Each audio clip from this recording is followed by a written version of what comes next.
My guest today is Professor Jonathan Fortney, who is Professor of Astronomy and Astrophysics at the University of California, Santa Cruz. He's interested in characterizing planets to better understand their composition and how they evolve with time. Welcome, Jonathan. Thanks for having me. It's great to be here. Yeah, so thanks for doing this. So I want to start with one of your papers from 2018, Characterizing Earth Analogs in Reflected Light, Atmospheric Retrieval Studies for Future Space Telescopes, in which you say space-based high-contrast imaging mission concepts for studying rocky exoplanets in reflected light are currently under community study. We developed an inverse modeling framework to estimate the science return of such missions given different instrument design considerations. So we have found a lot of exoplanets, the way I understand this, Jonathan, and something like 5,000 of them now? Yeah, about 5,000 planets have been found around other stars, yeah. And many of them are rocky planets like the Earth. And we are trying to get a better handle on sort of how they are constructed. Is that the idea? Yeah, just because a planet is the same size as the Earth and the same mass as the Earth, just because it's a rocky planet, doesn't necessarily mean we know much about its current atmosphere or how it's changed over time and whether or not it might be able to support life. So going beyond just finding planets, what we're trying to think about now is how to better characterize them, to better find out how hot they are, what their atmospheres are made of. And so that's been a big push in astronomy just recently, and that'll continue over this next decade. Yeah, so we are interested in rocky planets because there's a slight possibility of life on them, right? Yeah, I mean that's one driving force. I mean, that's from the the origin of life perspective, but also just from the general astrophysics perspective. Just in the past few years, we've found rocky planets around other stars, and we'd like to know how common they are, how similar to the rocky planets they are around around the sun. So we just don't have a very good general understanding of that class of astrophysical objects, really, at all. Yeah, so of the 5,000 that we found so far, obviously we don't know a lot about them, but are a large percentage of them are rocky planets? In terms of the ones that have been found, it's probably about a quarter. What's actually a bit more common are planets kind of between the size of Earth and Neptune. So Neptune and Uranus are about 15 times the Earth's mass. Earth and Venus are about the same. And so planets in that intermediate size, which might be actually a bit more like Neptune than the Earth, are the most common planet yet found. But the rocky planets are about a quarter, I would say. Yeah, so I guess we sometimes call them sort of super Earths, right? So they're bigger than the Earth, but they're rocky, and they seem to have some characteristics that appear to be interesting. Yeah. Super Earth is a word people use for a rocky planet that's more massive than the Earth, just because those were the first that were found, and those are typically a little bit easier to find than planets that are Earth size. Yeah, and so this technique that you're using here, could you talk a bit about that? So you're looking at reflected light to really sort of characterize what the composition might be.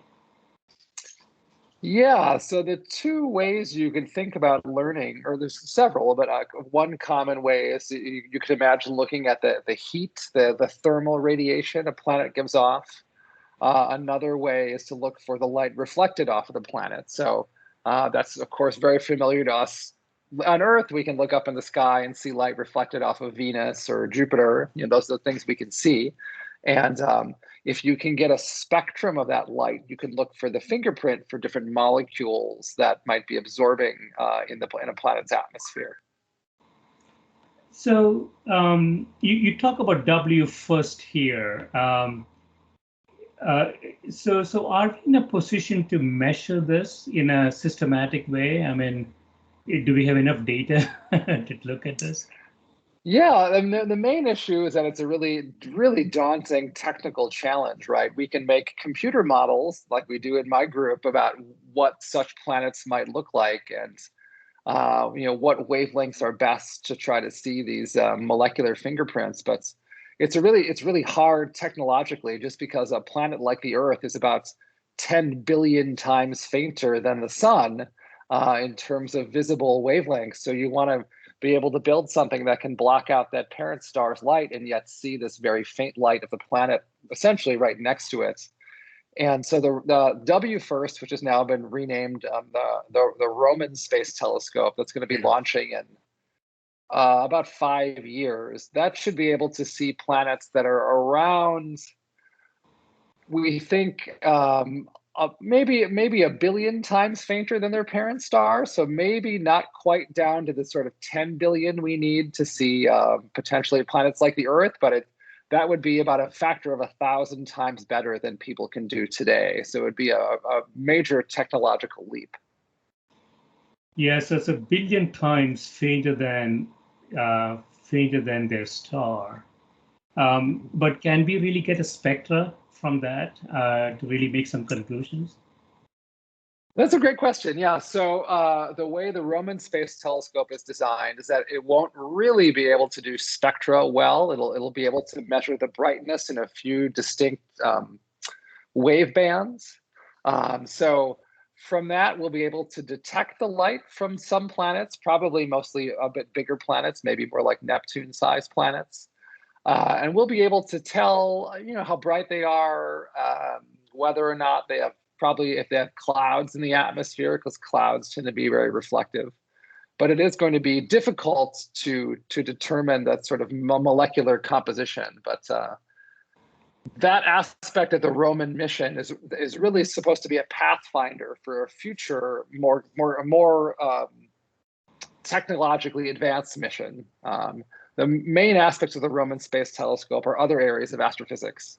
But that piece of the equipment called the coronagraph is going to be looking for lights from planets around other stars. Yeah, so sort of the first experiment. You talk about a forward model. Mhm. So we have audience, who are generally a little bit technical, but not as technical as as as astrophysicists are. But could you talk a bit about forward model? What do you mean by that? Yeah. So the forward model is if you have let's say you have a planet in mind. Let's imagine the planet's atmosphere is made of nitrogen, oxygen, and carbon dioxide, let's say. Within the framework of a computer model, you can pick the relative amounts of those molecules. And then you can imagine, and then you could pick a temperature structure for that atmosphere. So you could pick Earth's temperature structure, where it's kind of temperate down at the surface. It gets colder, then it gets hot again up in the stratosphere. Or you could pick some other sort of temperature structure for the atmosphere. And you could pick a surface pressure, and you could pick where you want a cloud layer to be. These are all things you can select in your computer model.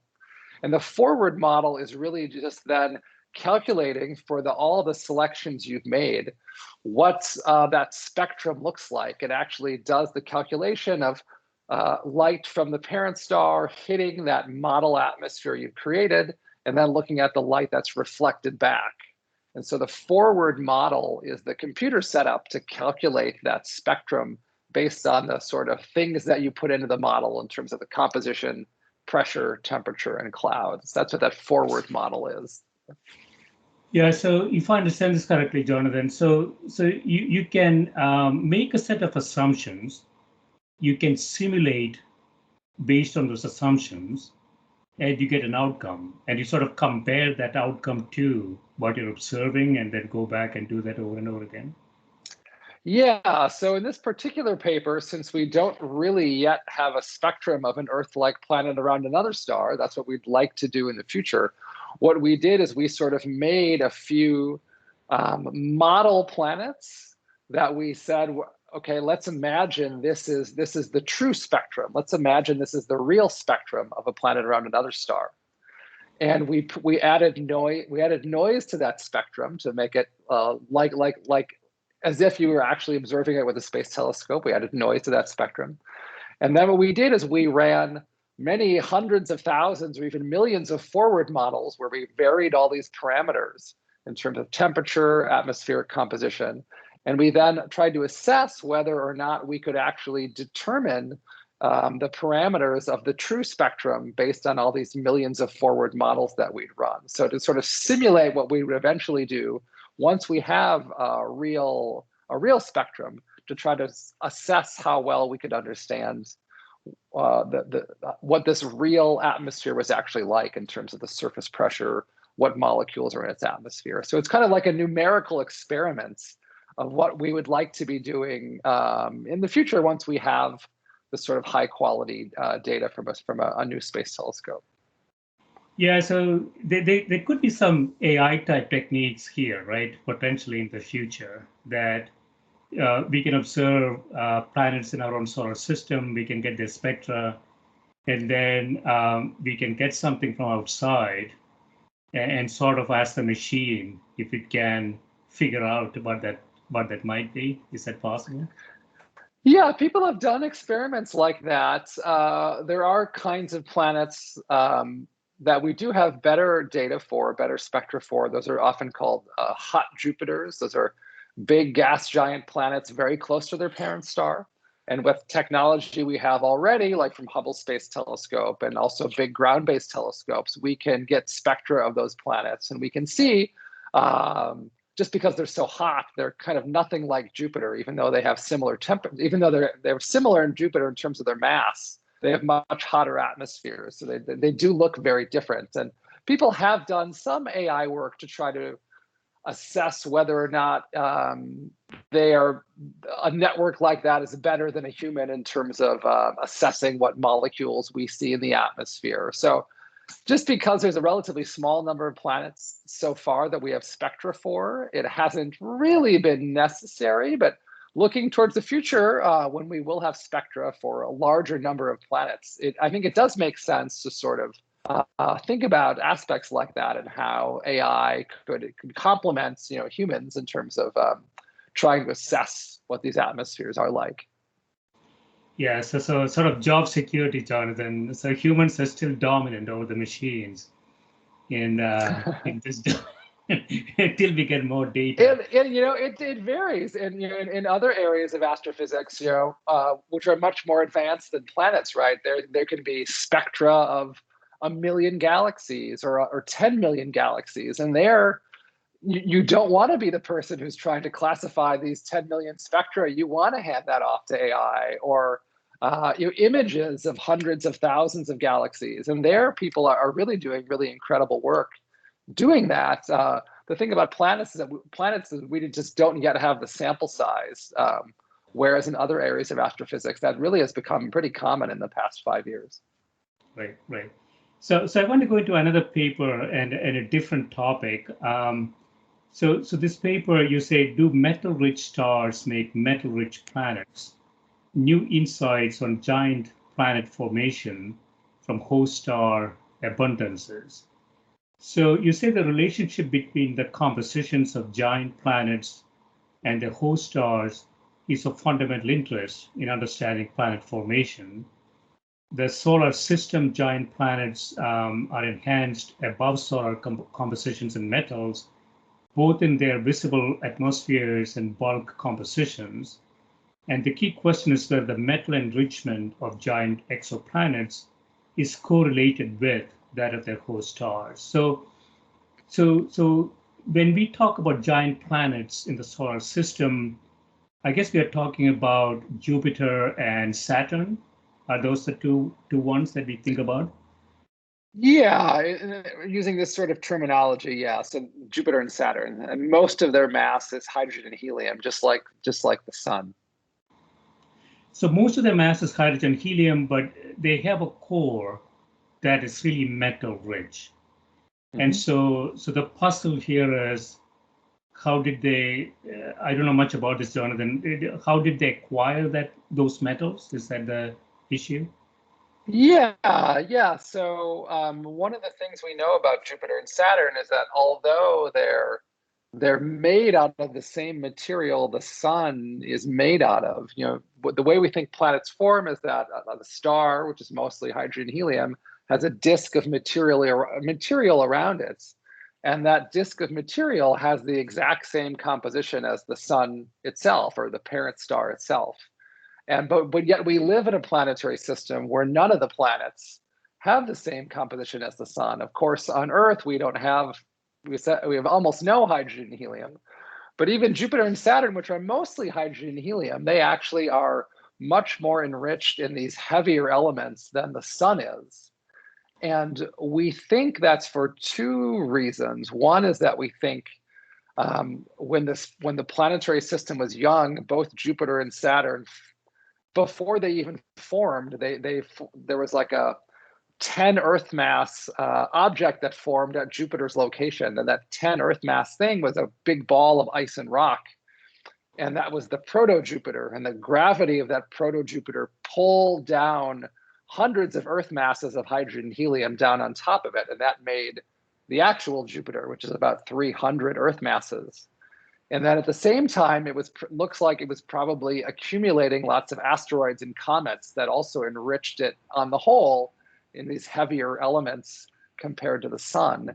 And so that theory of how giant planets form is called core accretion. And that's the standard paradigm for how giant planets form. That a core forms first, and that nucleates this accretion of gas on top of the planet. And so Jupiter and Saturn are both enriched in these heavier elements, solids, compared to the sun. And so we'd like to know if that's a general outcome of planet formation around other stars, because in the solar system, we only have a sample size of 2, and it's always hard to generalize from a sample size of 2. So we'd like to know for around other stars, are these other giant planets enriched in these heavy elements compared to their parent stars, just like our planets are. So the core forms, you said about 10 Earth masses, and then it gets the hydrogen and helium on top of it. Do we have any reason to believe, clearly Jupiter and Saturn is out there compared to Earth and Mars? Do we have any reason to believe out there is more hydrogen and helium? Why didn't the Earth and Mars collect them? Yeah, that's a great question. It's possible Earth and Mars did accumulate a little bit of hydrogen and helium when they were young, but because both Earth and Mars are relatively small planets, they have weaker gravity, so they're not able to hold that hydrogen and helium as well. And they're also closer to the sun, and so they end up being much warmer, and that also leads to the hydrogen and helium being warmer and just harder to keep trapped by gravity. And so if Earth did have a hydrogen helium atmosphere at first, people have calculated it probably would only last about 10 million years. So it's a pretty, in the cosmic timescale, pretty short. Whereas but if you imagine a scenario where Earth was bigger, let's say if Earth was 5 or 10 Earth masses, then any hydrogen it accumulated, it might hold on to for several billion years. And so it'd be a very different outcome. Yeah, so there appears to be 2 factors, right, Jonathan? One is the temperature, and the other is the size of the planet. Yes. So do we have some sort of a heuristic that says, if you have sort of an XY diagram that you have to get to this position for a Jupiter-like planet to form? I would say we're getting there. Most computer models are really only able to form giant planets at like an Earth-like distance and further out. Although we do see giant planets closer into their parent star, we think that they didn't form there. We think that they formed further out, more like where Jupiter is, and then their orbit changed over time. So yeah, but I think that's a fair statement. I think in terms of temperature, in terms of how big your initial core is, and how hot it is at that location, you can either form a giant planet or not. And so we think it's generally easier to form giant planets further from their parent star, kind of where Jupiter is, although that's not always where we see giant planets today. So that's a puzzle. So, it's clearly a dynamic system. It's a function of how many planets are there, I would imagine, in the system. All of these things are sort of like sucking up hydrogen and helium. So Yeah. if you have something out there that sucks up everything, then you don't have enough to really form. So you have a review article that just came out, Hot Jupiter's Origin, Structure, and Atmospheres, in which you talk about this hot Jupiters. And these are really puzzling planets, aren't they? And they have they go around their stars in 4 days or something like that, and they're Jupiter-like planets. So what is our sort of current conjecture, what they are and how they are formed and how they got there? Yeah. The most likely so we think these hot Jupiters, planets that are massive gas giants like Jupiter, we think that they probably form further out at Mars or Jupiter or Saturn-like distances from their parent star. But then because of dynamical interactions, if you have multiple planets in a system, or if you have a star that has another distant star orbiting around it further away, that dynamically you can take that gas giant planet and perturb its orbit. So even if it initially formed on a circular orbit, it might have its orbit perturbed by getting pushed around by the gravity or pulled around by the gravity of another planet or another star. It could end up on a very long, elongated orbit where it ends up passing its parent star very closely. And over millions of years, that orbit can decay. And so instead of being a long, elongated orbit where it passes in closely, that orbit gets circularized over time. And so it ends up being a small 3, 4, 5 day orbit all the time as that orbit decays over millions of years. And so we think it's kind of an odd circumstance. You need a gas giant planet, and you also need some second object in the system that perturbs its orbits. And that allows that giant planet to end up on a strange elongated orbit. And so we now know that only about 1 in 200 stars has a hot Jupiter. So it's an inherently not very common outcome of planet formation. So that's why we think it's probably kind of an unusual scenario that causes them, because they're not particularly common. Do we expect the hot Jupiters to eventually crash into their stars? Yes, it depends on how long you wait. So there are systems now where it looks like in the next 10 million years they would fall onto their parent star, which of course in cosmic timescales is relatively short. But more commonly, it looks like they're stable, that they will survive for several more billion years. Eventually, their parent stars would likely expand to become a red giant, and that'll eat the planet then. But most of them are actually on stable orbits, which is a little bit surprising. Hmm. So our own Jupiter and Saturn appear to be in stable orbits. Is that sufficiently robust for us to reject this Planet 9 hypothesis? I would say not, just because the idea of this Planet 9 hypothesis is something that's relatively small, maybe something like 5 Earth masses, and that would be on an orbit 100 times further out than Jupiter. And so a planet of that size, at that distance, could definitely perturb cometary orbits. And that's where this best evidence of a potential Planet 9 comes from. But in terms of a planet like that impacting Jupiter and Saturn, it would be pretty minor. And so I think there's no evidence for such a planet just from Jupiter and Saturn alone. It's more from the peculiar orbits of some collections of comets. Right.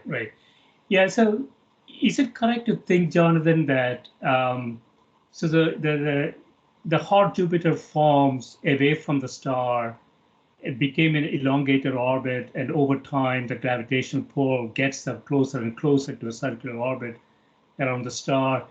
Is it similar to sort of an ejection from the system? Is it getting sort of ejected toward the sun? Is that the right way to think about it?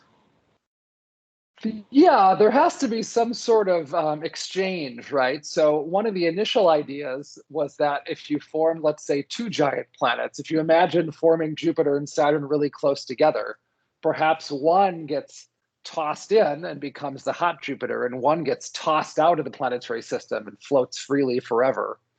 And so that's one mechanism for how you might form a hot Jupiter, and that probably does happen sometimes. The more general mechanism is that the inner one gets tossed in and the outer one doesn't get tossed out, but its orbit just gets perturbed onto an even longer period orbit. So it just kind of hangs out much further away. So we think that's the general idea. So it takes longer for it to really get closer at some point. Is it mathematically always the case that when you get into such an elongated orbit over long periods of time, the gravitational pull will get it closer and closer to the sun, to the star, rather? Yeah, that happens because of tides. So if your parent star was like a rigid object, then gravity. I mean, an elongated orbit is quite stable. You could stay in that orbit for a long time, but because of tides, that's what shrinks the orbit. So, in the Earth-Moon system, our orbit imparts tides on the moon, and the moon imparts tides on the Earth. And what happens is that the moon's orbit from the sun is actually getting further and further away. The moon is actually receding from the Earth. And that's because the Earth spins faster than the moon's orbit. The moon orbits about once a month. In the hot Jupiter case, it's reversed because the planets are orbiting faster than the rotation rate of their star. And so the reverse happens. Instead of the moon getting pushed away, the planet actually gets pulled in. And that's what causes this orbit to decay over time and the planets get closer and closer to its star. Yeah. Is it an analogous situation, Jonathan? The recent Nobel Prize Andrea Ghez and others that showed stars going around the supermassive black holes at the center of the Milky Way galaxy, they all seem to have very, very elongated orbits. So could we then assume over time they will all get closer and closer to the black hole? In some, yes.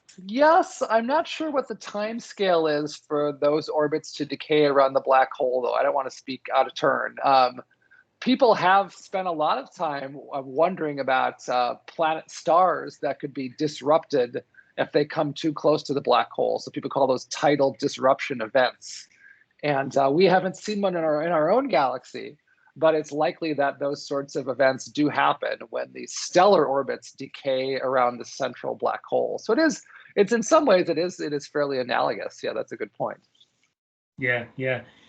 And so one of the things I've always been puzzled about, without knowing anything about it, obviously, is so when the hot Jupiter is very close to the star, I would imagine the temperature and the pull of the star, it will start to lose mass, wouldn't it?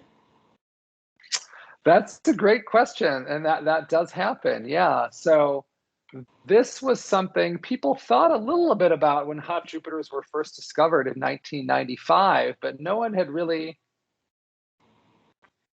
People had talked about it, but and then someone used the Hubble Space Telescope in 2003. They stared at this parent star where one of the hot Jupiters was orbiting, and they watched the hot Jupiter pass directly in front of its star. That's called a transit, when it blocks out a small amount of the parent star's light. And then they decided to watch the transit only in a wavelength of light where hydrogen absorbs. So they were looking for hydrogen absorption. And instead of seeing a little dip, they saw a huge dip. They saw the planet blocking out like 20% of the star's light. And so they interpreted that as a huge cloud of hydrogen around the planets.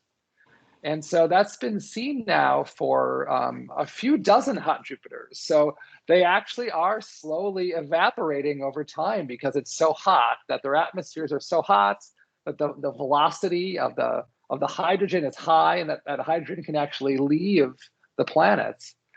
And so so hot Jupiters are all kind of very slowly evaporating, but it's surprisingly slow. So we think hot Jupiters lose about 1% of their mass every billion years. It's kind of a good rule of thumb. Every billion years, they lose about 1% of their mass. So they're constantly losing mass. And so it evaporates, and then it gets hit by the light from the star, and it kind of gets pushed out into a wind. So that really does happen. It's just slower than you might expect. So this is the most likely scenario then, as the star dies, goes into a red giant or something, and essentially kills the planet, right? It's very unlikely that it's going to lose its mass and gets back into the star somehow. That's right. That's right. So the typical hot Jupiter will exist for its whole parent star's lifetime. And then when the parent star starts to expand as a red giant, the planet will find itself kind of engulfed by the star, and then it'll be sort of vaporized and it'll become part of the star. It'll get mixed into it. Yeah. Could you talk a bit about sort of the composition of our Jupiter? So you talked about hydrogen and helium, you talked about the metallic core. So do we have sort of metallic hydrogen on top of the metallic core? So just give, how big is Jupiter? How many Earths would fit in there? Yeah, so Jupiter's mass is over 300 times the mass of the Earth. And then in terms of its size, it's about 10 times Earth's radius.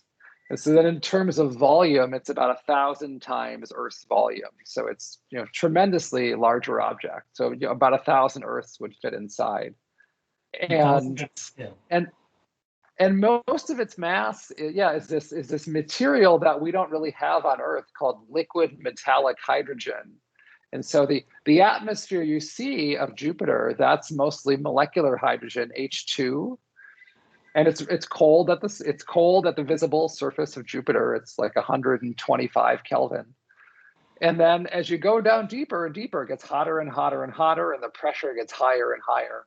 And if you go down about 10% of the way down into Jupiter, you actually quickly reach pressures that are about 1 million times the atmospheric pressure we feel on Earth right now. So about 10% of the way down, you're already about 1 million times higher pressure.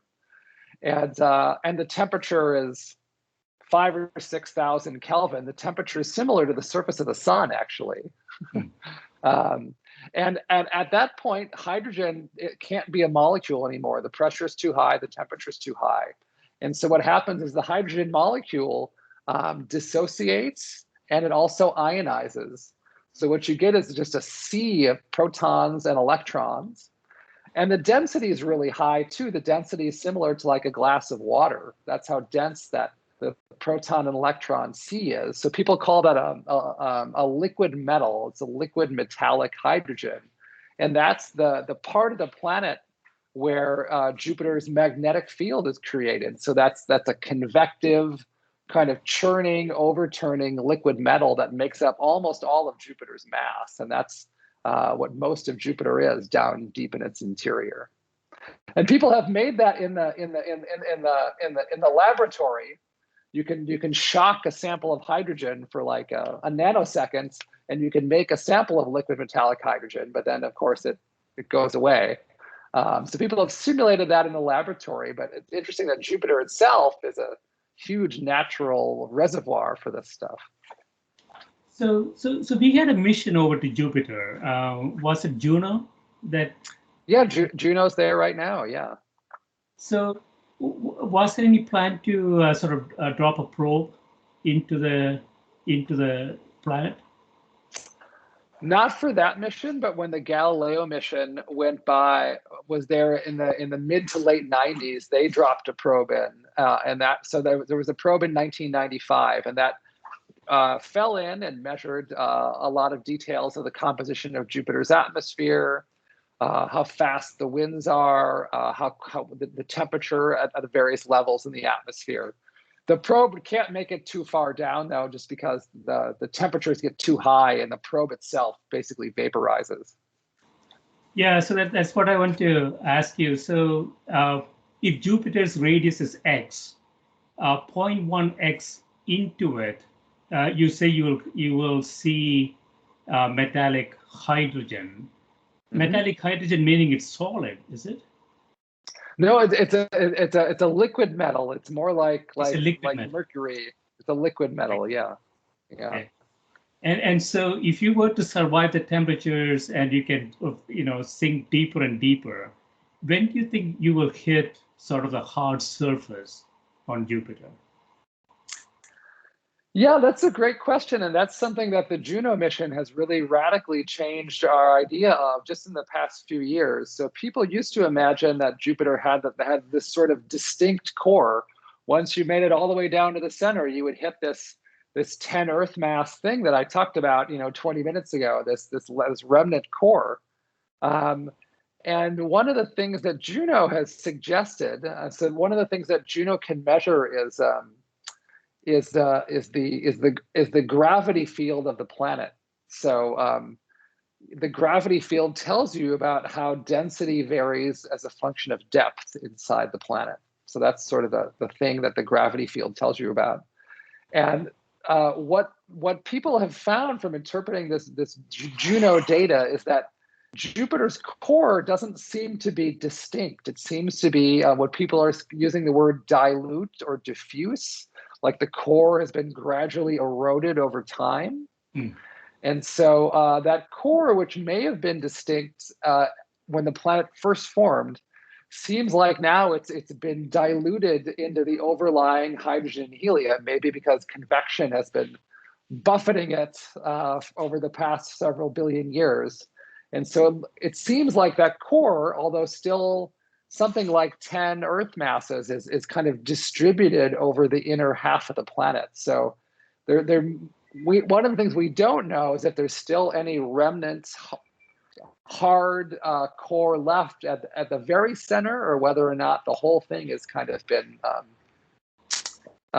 diffused up. So that's something that literally came from the Juno mission just a couple of years ago. Yeah. Is Saturn any different from Jupiter? In most ways, it's fairly similar. The Cassini mission was at Saturn, and that's ended about 4 or 5 years ago. So that was similar to this Galileo mission from the 90s, and that gave us a lot of data about Saturn. And one of the most amazing things that Cassini was able to show us is that Saturn's rings actually act like a seismograph. So it's hard to sort of put your brain around, but Saturn's rings have all these gaps, these features in the rings, and most of those gaps in the rings are due to gravitational perturbations due to moons that are orbiting around Saturn. That's why there's gaps in the rings. Otherwise, it would be just kind of uniform. But it turns out that there are also features in the rings that are due to the planet actually. I don't know if vibrating is quite the right word, but the Earth has earthquakes, and that makes the Earth vibrate, and we can use those earthquakes to learn about the interior of the Earth. The sun does that too. That's a field called helioseismology, studying oscillations in the sun, and that tells us about the inside of the sun. And it turns out that Saturn oscillates too. It actually quivers like like a bowl of Jello or something. And those very subtle vibrations, actually, we can see how that affects the gravity and affects features in Saturn's rings. And people have used those features in Saturn's rings to tell that Saturn's core is also diffuse. Saturn's core has also eroded over time, which is